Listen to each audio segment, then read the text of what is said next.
Hello, this is Tim, and it is Sunday, August 21st, 2022.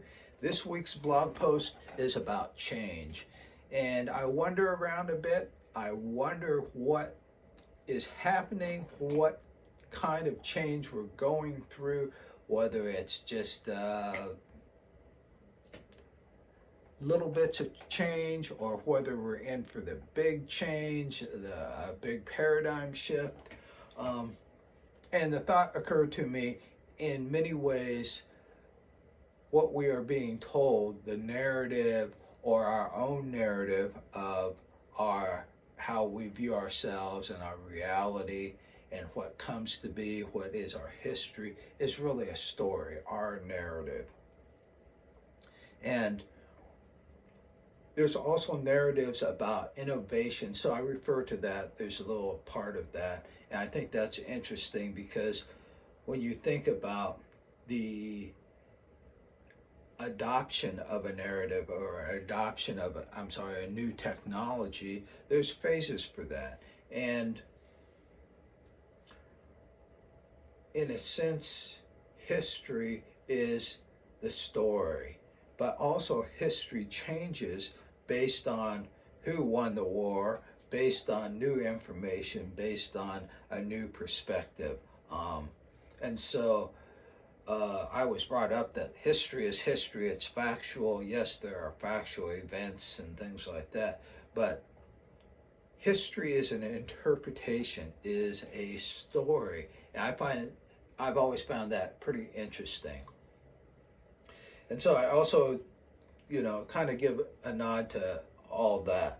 But the question is, what kind of change are we going through? A big change, little change, a quantum leap, a paradigm shift? Why? What's the speculations, the reasons, the explanations? And I don't want to get into that part, but I find it fascinating because, I'm digging for, well, what is the premise of that explanation? And different cultures, different groups all have different narratives or different stories, explanations of why things change or why things happen, and the different parts and phases of that. I don't want to get into the weeds about that, but I find it interesting. The other thing is, in the past, generally when we've talked about consciousness and the study of consciousness, it's generally thought of as an individual endeavor, whether it's spiritually, metaphysically, psychologically, and even behaviorally, it's the individual.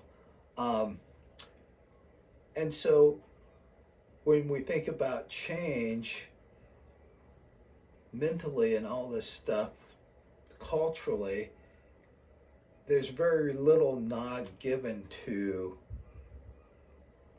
more of the environment, the situation, the other factors. And I think I sit here and wonder, is this a change from individuality to a change of, hey, we are all on this little boat floating through the cosmos, this little blue boat, and we're all in the same boat, we're all in this together, and where in the heck are we going? And to me, it's interesting, we've had different shifts in sort of culture from, say, hunter-gatherer to matriarchal to patriarchal. And now, and those kind of, it's thought that those kind of social structures were based as a reason as to address survival of the species, of the family, of the culture and stuff. But here we are sitting at an interesting time where some folks are going, man, is this the end? And so that goes to me, it asks the question, well, if we're in this boat together, what in the heck are we going to do? You know, up until this time, I've kind of addressed the individual aspect, but now I'm kind of wondering what's the social, the cultural aspect, and how do we tell this story, and where is it going to, and how is there a way to kind of reach out beyond the horizon and go, hey, let's start a new story, or do we need to have a new paradigm, a new story, a new narrative?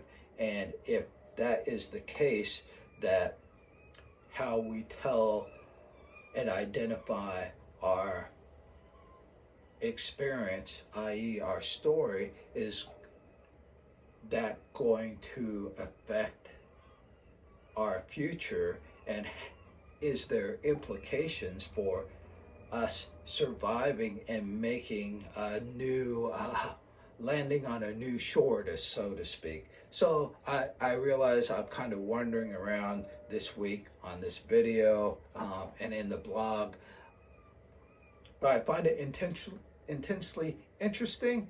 And next week, I want to take a look at maybe how can we go beyond the horizon and take a look at, gosh, how do we get there, and how might we be able to influence the future and the telling of the story as we go along to help us get to a better place. So thanks for watching. Thanks for checking in. And I'll see you next week. Thanks.